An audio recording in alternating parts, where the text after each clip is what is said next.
Well, hello, and welcome to the Crash and AJ podcast, more specifically with Janet the Star Goddess. Yes. I have missed this. I have to tell you, I kind of sit at home and my little forest of solitude thing, and just so good to come in and see your faces and just to feel the energy, just to be a part of it. It's just the greatest thing ever. I've hated this. I really have not liked this coronavirus thing at all. No, I couldn't agree more with you on that aspect. Yeah. But it's just, it's so great to see your face. Yes, it's so good to be a part of it. I have missed this. And is it something too with the stars? With you're coming back this week, and there's so many things happening astrologically. I had to come back because of that. Part of that, and I'm really happy. I'm a Virgo. Yeah. Mars has been in Virgo for the last 6 weeks, and I was, with the pandemic and all that stuff and getting really worse. It's like, man, I'm really paranoid about this. And now Mars is in Libra, and it's like, I think it's safe to come out and play again. Yay! I do. I genuinely do. So, and it's a big week because we've got, first of all, today's a full moon. Yeah. And full moons always bring whatever it is you've been doing for the last 2-3 weeks or so to some sort of a conclusion, some sort of a climax, one way or the other. Mars, the planet of ego-oriented projection, leaves Virgo where it's been for 6 weeks, and not soon enough as far as I'm concerned. I've gotten in needless fights, just stupid needless fights for no reason. Really? And you look back and you go, why did I even get mad at that? Yeah. That kind of a thing. It's just, I think when Mars is in your sign, it's sort of like, oh, it's your last nerve. Yeah. So I'm glad that is over. For me, it's like, yay, come out and play. And then the third thing, the most important thing, is the sun goes into Libra on Wednesday, and that's the equinox. Yes. That means it's time to dance naked. Yeah. It is time to dance naked and burn money for prosperity. And I have to tell you, I saw this on a Johnny Carson show in 1987, literally. And he was interviewing the starlet, and Kathleen Turner, who was gorgeous at the time, and he says, you have any superstitions? Because it was a Friday the 13th show. And she said, yeah, I dance naked and burn money for prosperity. And of course, Johnny Carson goes, what? And starts to pay attention. She tells this story how she's a starving actress in New York, and they're working at this restaurant, trying to get their big break. And her roommate comes home and says, hey, it's equinox. I'm going to go upstairs, dance naked, burn money for prosperity. You want to join me? And Kathleen Turner goes, that's the dumbest thing I've ever heard in my life. No. The roommate goes, great, suit yourself, goes upstairs, dances naked, burns a dollar bill. 2 weeks later, gets a lead role at a Broadway show. Kathleen Turner is still slinging cash at this restaurant. So 6 months later, it's the equinox. The roommate goes, hey, you want to dance naked? Kathleen Turner knocks her over to get to the roof to dance naked, burns a dollar bill. 2 weeks later, gets the lead in Body Heat. Wow. Well, I'm watching this. It's 2 weeks before I have this gigantic federal trial, and I have no evidence. And I'm thinking, I would burn chicken bones in a fireplace right about now if I thought I'd get a good result. So I take my little daughter outside, and we dance naked, feel dumb as you can be. Oh, thank you, God, please, please, please, thank you. So a month later and literally the next week, I get a call from a guy who goes, hey, did you know this person is somewhere? And I went, no, and I call that guy, and he gave me a simulator. At any rate, the upshot was I ended up winning this big trial. As a result. So I thought, okay, I'm going to dance naked and burn money for prosperity. So I continued to do it for 2 years and got a movie deal out of it and did a bunch of other stuff and thinking, man, I am somebody. So the third year, it's freezing. And I think, I'm sitting on this $3.1 million judgment. I got this Disney deal going. I don't need to dance naked and burn money, and I did not.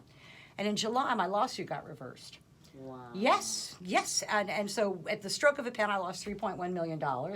And then the movie, I read the war starts, and all of a sudden we're worshiping the defense contractors. Alternate Disney calls and says, yeah, we're not going to make the movie. Oh. So no matter where I am in the world now on the equinox, and I was in the islands one time. I was like, I guess I got to go dance naked, burn money, put on a pair of sunglasses so nobody would know it was me, and I went and did it. So no matter where I am, I do this homage, and it's a prosperity ritual. Yes. And it comes from a time where you really could have starved to death, and before Winn-Dixie was open, 24 hours a day kind of deal, and no matter where I am in the world, I will do that. And it doesn't necessarily mean money falls out of the sky on you, although I have had that happen too. Yeah. Sometimes it's just you get into a more prosperous kind of a situation. And so that's Wednesday. After Tuesday night and before Wednesday at midnight is when you do it. And you don't get any more if you burn a 20. Okay. Because we've tried that too, to no avail. Can I just throw some nickels away? Nickels don't burn, that kind of a deal. So, so those are the big things that we have going on. But the big thing I'm going to talk about, of course, is Mars. Because whenever Mars changes signs is where you want to go. Where in your chart are you going to put forth your energy, and where the fight might be on? Because sometimes when you put forth energy, people go, "Hey, wait a minute." So, I think it's kind of important to know where that is. Definitely, because Mars is usually associated, at least it seems with my experience, with the aggression. Yes, right? It's absolutely. definitely the aggressor. Just how you're saying it Absolutely. was in your sign, now it's getting out of your sign. Yes, so I'm going this to is be where less we could see aggressive, some which of is that. always good because I don't need to be more argumentative. Right. And it's gone into Libra. So for Virgos, the sign that we are in, they have taken the last 6 weeks and really tried to assert their individuality and say, I'm in charge of my destiny kind of a deal. And now it's going into the second house of money saying, okay, but it's going to cost you. Oh. You know, that's the kind of thing. And when Mars is in your second house of money, you take a lot of effort to make more money. Yeah. But at the same time, you also spend more money. It's kind of like that unanticipated expenses kind of a deal, where you don't know that's going to happen, and then you just end up spending more money when Mars is in your second house of money. So yes, you can use your energy to put yourself in a position to make more money, but also you're going to spend more money while you're doing it. So, yeah, it's got to be a little bad news and everything. So, but if they play their cards right, they can really make a substantial amount of money, and it will pay off for them financially. See, and So. this is where the podcast comes in. See, that's what I'm handy. saying. Yeah. You Exactly. can't be scared of that stuff. Yeah. For Libras, Mars is in their sign, and Libras are making important decisions now about where they're going to project their energy. It's a new 2-year cycle. When Mars enters your sign, it does it every 22 months or so. It will go back into your sign. And whenever it does is when you look and you go, okay, wipe the slate clean, time for new starts. And I have to laugh because Beto O'Rourke, the guy from Texas, Yeah. who lost, I don't know, he was running for president or something, lost, but he just decided, he was in the process of deciding that he's going to run for governor of Texas. What? Yeah, and he's a Libra going up against a Scorpio. And I have to tell you, Beto O'Rourke, you're likely to win that. Really? Yeah, because I took a look at November 8th of 2022 is when that particular election is, and it's not particularly good for the Scorpio governor. Wow. And it's really good for Beto O'Rourke. So but I have to laugh that literally yesterday they were like, well, you know, he's in the process of deciding whether he's going to run or not. And on Tuesday is when I'm pretty sure that's when Beto O'Rourke will go, yeah, I'll throw my hat in that ring. Wow. You know, I think he can do it. So I think for Libras everywhere, it's good for Karis, you know, our vice president. Mars is in her sign, and I think she'll end up taking some steps forward, you know, doing stuff like that. And so everywhere for Libras, who are normally not particularly confrontational, because Libras like everybody to get along and be nice. They're big fans of, can't we all just get along? Can't we compromise? Because Libra kind of rules the compromise kind of thing. And Mars is in their sign, and they're not going to back down from anything. Okay. You know, so I think it's good for them. I think that they are going to be self-starting in a sense and be assertive, because rarely are Libras aggressive, but they're way more likely to be assertive. So, and it's great energy for them. And I gotta love Bruce Arians, our Libra head coach. So you have to like that. Oh yeah. You know, and I think that good luck is going to continue for them. So Good. for them, for Libras everywhere, it's time to put your best foot forward and to assert yourself and to step on up to the plate. The things that stopped them over the last 2 years are gone, and there's nothing really to stop them. Wow. Which is a very cool thing if you're a Libra. Definitely. You know, because they had some real struggles the last 3 years or so. You know, so for them, it's like, oh, happy day with Yeah. Mars in their sign. For Scorpio, it's a good time to take a step back and regroup, as Joe Biden's fixing to find out, our Scorpio president. When Mars is behind your sign, it's sort of like you really need to just kind of take a step back. You're finishing up 20 months worth of activity, not really ready to start new stuff. It's best to kind of, for Scorpios everywhere, their best answer all week is going to be, I would like to take that under advisement. Okay. Because they don't have enough information to really go forward with something. This is a finishing up phase rather than a starting new phase. Okay. And if they realize that, they won't try and pound their heads against the wall trying to make something happen, something new, when they really do need to finish up the stuff they've already put into motion. Okay. That kind of a deal. And Scorpios everywhere have to be careful of people with dimples doing them in.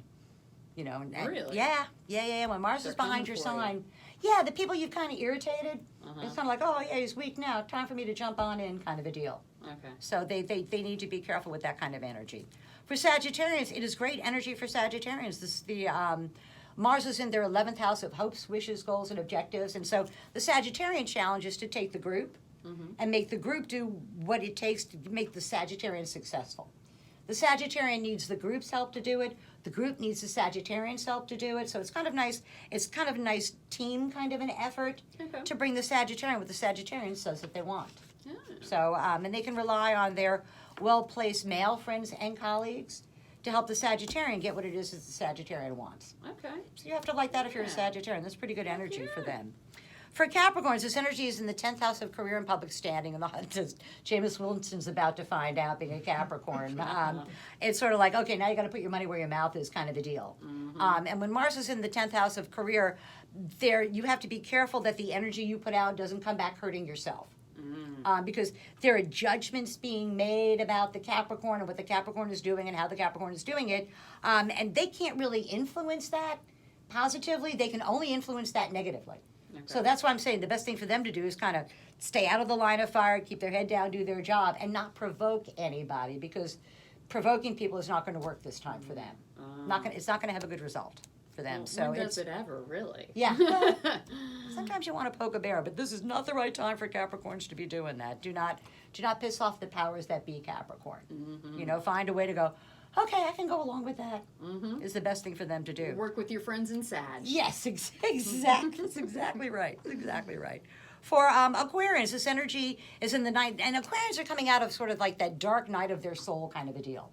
And the moon sign of the United States is Aquarius, and we're all kind of tired of the COVID thing and tired of the Delta variant. I genuinely think that this, with Mars getting out of Virgo, that kind of brings that to a bit of an end, kind of winds it down a bit. I think that it's much more positive going forward than it has been, because it's really been kind of rough the last couple of weeks or so with that jazz. And I think with Mars going into Libra, that kind of, for Aquarians, for the mood of the United States is kind of what Aquarius is. And I think with Mars going in there, it's a lot better. It's a lot more positive.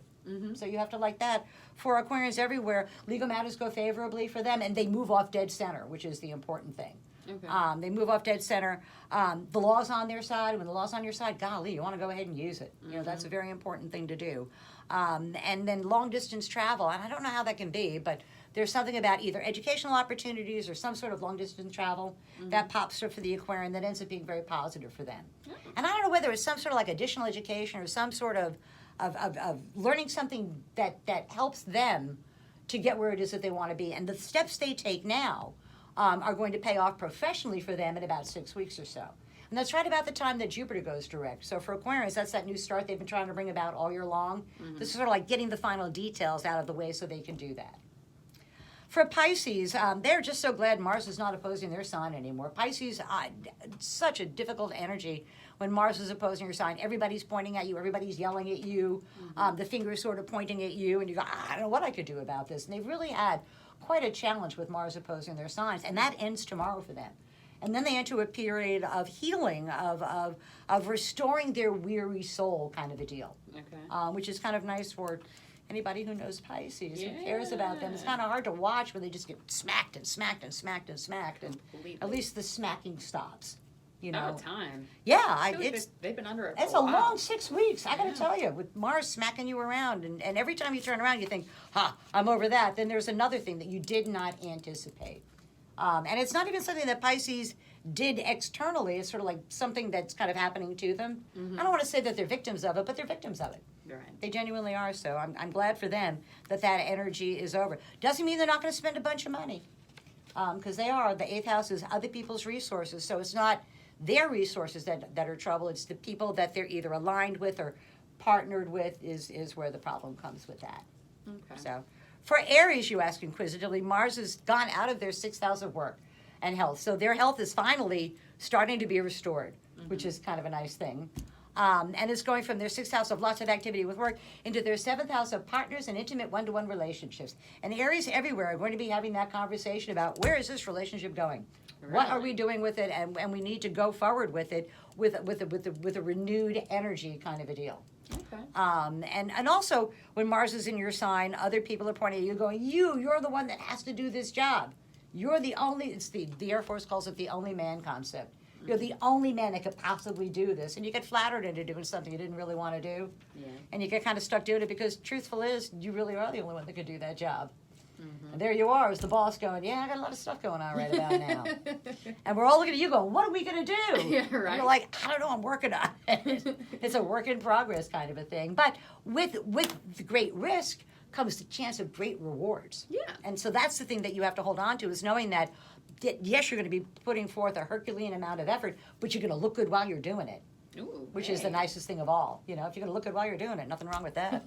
I'd put forth that effort. So. I love that mentality. Hercules, let's do it. Hercules. For Tauruses, though, this energy has now gone into their 6th house of work. And they have been in a kind of creative bent the last couple of weeks or so, trying to create either a child or a child of their mind or allow their creativity out in one way or another. Well, now they get to take that and turn it into work. That it's no longer playing around time. It's time to really get down to the business of nothing but hard work awaits. So get like kind of those tasks out of the way early. It's also good if you've been ailing. Mars goes into your 6th house and it kind of revitalizes you. It makes you go to the gym. It makes you want to work out. It gives you the energy to do those kinds of things again. Yay! You know, so that's also a very cool thing. Definitely. The only trouble with that is that there may be some sort of issues at work that are not the most pleasant, that you kind of have to deal with and you don't really want to do it, and you're going to get stuck doing it anyway. No. It's one of those hard traits. Interesting, Yeah. because I am a Taurus with an Aries rising, so there you go. You just hit Both of those things. Yes, So. big time. Thanks, Janet. Yeah, happy to help anytime. As long as it's not me. Yeah, right. I'm okay with the rest. Like, sorry, but You good girl. as You long good. as I'm still here, I'm good. Okay, that's all I can. Again, as a manipulative Virgo, go, shoot. Okay, that's all that matters to me. For Geminis, yay! Geminis, really, the last 6 weeks have sucked for Geminis. It's been one challenge after another, and the hardest thing was trying to get your home and your foundations set in stone. It's sort of for Geminis everywhere. They've had a bit of a transition as to where they live and where it is they do, what it is that supports them. And they've been fighting for the last 6 weeks to kind of smooth all that out, to get it the way they need it to be so they can function efficiently. And now starting tomorrow, it's like, I feel like Linda's saying, you can come out, munchkins, it's time to play again, that, the Wicked Witch is dead kind of a deal. So for Geminis everywhere, the creative process flows for them, the love principle flows for them. If they're single, they'll attract someone. If they're married, that goes well. And whatever that their creative juices are allowed out and allowed to flow, and then be careful with that, because whatever you create, producer X is going to take on a life of its own. So be careful when you're creating things that, in every sense of the word, they will take on a life of their own. So that's the kind of thing we go, it'd be kind of fun if we did this or this. And the boss goes, great, it's your job. Can you make that happen? And then you go, I wasn't meaning me particularly. Wait a minute, I was just not kind of me. talking in general that this might be a good idea. And the boss goes, you. And then you get to put your money where your mouth is. So that's not a bad It's all thing. about the work right now anyway. We're Taurus. Exactly. So what she's going to do is sweet talk you into thinking it was your idea. And that's what makes you responsible for it, which I have to admire. Personally, I admire that. I appreciate what you're telling me right now. Keeping it real. Yeah, but then if you think about it, you can ingratiate yourself by doing a great job. Ooh. Okay. And end up ensuring that you would be the only one that could do this new thing. So it kind of keeps you makes you more viable. There you If that go. makes sense. I'm a valuable asset, AJ. There you go. You become a Yes, more yes, valuable you are. asset. That's right. Keep up the great work. Here's more. That's right. Exactly. You got to admit it, you're not doing anything. Come on. For Cancers, this energy is rough. I'm not going to lie. This energy is rough energy for Cancers. Mars is in their 4th house of home and foundations, and there's some sort of crazy crap going on at home. And Cancers are big fans of avoiding direct confrontations, and they're not going to have any choice. Over the next 6 weeks, there is some particularly unpleasant thing that they have to deal with at home. And they can't put it off any longer. They absolutely have to face it and deal with it. And the more directly they deal with it, the better the result is going to be. But they're, of all the signs of the zodiac, Cancers are the ones least likely to do something directly, because their sign is the crab, and they kind of sidle up to things rather than hitting stuff head on. Where an Aries will hit something as hard as it can. Yeah. If it falls down, great. If it doesn't, the Aries goes, I didn't hit that hard enough. Let me hit it harder. And Cancers would rather avoid any of that, but there's no avoiding it. There's some issue at home. And I don't know what, it may even be structurally with their home structure, but there's some sort of thing going on at home. Compromise can really ameliorate that a bit, but it's going to take 6 weeks of that stuff to play out. Out of all the signs, I think they have the hardest time with this energy. I'm glad I'm not a Cancer for that reason, because it is challenges, and it's challenges at home. And the kind of thing that if your home's not right, then no matter what else you're doing in the outer world, it doesn't matter. That's the thing that needs to be right. And there's some sort of decision they have to make. They know what the right choice is. They don't like that choice. But as these days go on, they're going to have no choice but to make that decision. So I'm a big fan of, if you know what you have to do, go ahead and do it. Because it's sort of like the difference between ripping a Band-Aid off one hair at a time and ripping it off all at once. That kind of a deal. And Cancers are way more likely to rip it off one tiny hair at a time rather than doing it directly. which makes it really a challenge. Yeah. And because they're represented by a creature that has no vocal cords, they won't complain about it. You won't even know that they're struggling with it. So Right. if you have Cancer friends, be sensitive to them. You know, that's really the best thing. For Leos, this is great energy for Leos. In their third house of day-to-day living, short distance, short duration travel pops up for them. The lower courts, not the upper courts, but the lower courts are very favorably for them. But Leos are free kind of to move around the place, which is kind of a nice thing for them. And again, it's the type of thing where there's some additional education. There's something they need to learn. This is not like getting a master's degree or a PhD. There's some sort of square they have to fill, like a box they have to check. And if they do that, then it all works really well for them. And what they're really trying to do is to organize their day-to-day living to get it down to something they can manage. Okay. Is what they're really trying to do. They spent the last month spending a bunch of money and making more money, but spending it just as quickly. And now it's a matter of finding a way to take the things that they put into effect the last 6 months or so and have it incorporated into their day-to-day living in a seamless kind of way. Rather than it being an abrupt kind of thing or a thing where, you know, it's an obstacle that I have to go around. They find a way to blend it into what it is they're already doing. And what it does is makes their day-to-day living just easier all the way across the board. So Nice. tomorrow's news today for the 12 signs of the zodiac. Janet, always a pleasure. Oh, so Thank glad you to be for back. all Thank you the so much for insight. having me. Oh gosh, I can't get enough. I can't wait for. I have missed it. I have missed it, yes. something fierce. So I'm Exactly. delighted to be back. And I genuinely feel that with Mars getting out of Virgo, the pandemic, although you wouldn't know it, but it really, at least in Florida, I don't know about the rest of the country, but at least in Florida, Yeah. kind of turns the corner a bit because Florida is a Pisces state. And when Mars is opposing your sign, it's sort of like it's just an opposition, the head on. And even our governor, you know, has been under attack, Yeah. you know, for stuff like that. So all of that eases, and I take that as to mean that the big crisis that we've gone through the last 6 weeks, at least in Florida, Yeah. with the health crisis, is starting to ebb, which is a good thing. Yay. So, best you can hope for, Exactly. you know? Best you can hope for, so. Fingers crossed. Thank you, everybody, for your patience. Yeah. And thank you for coming in. Oh, It's been God, I've great missed seeing this you. so I much. cannot wait to see you And again makeup next on. Monday. Yay! Fun. Definitely. Having a good time. All good. All right. For more, of course, you can always message us if you ever want to talk to Janet the Star Goddess. You can reach out to her directly. What is that email again? StarGoddess98rock@gmail.com. Yes. And of course, you can also email me too. AJ@98rock. But we do like your phone calls on the air. Oh, for sure. Those are my favorites. Mine Yes. too.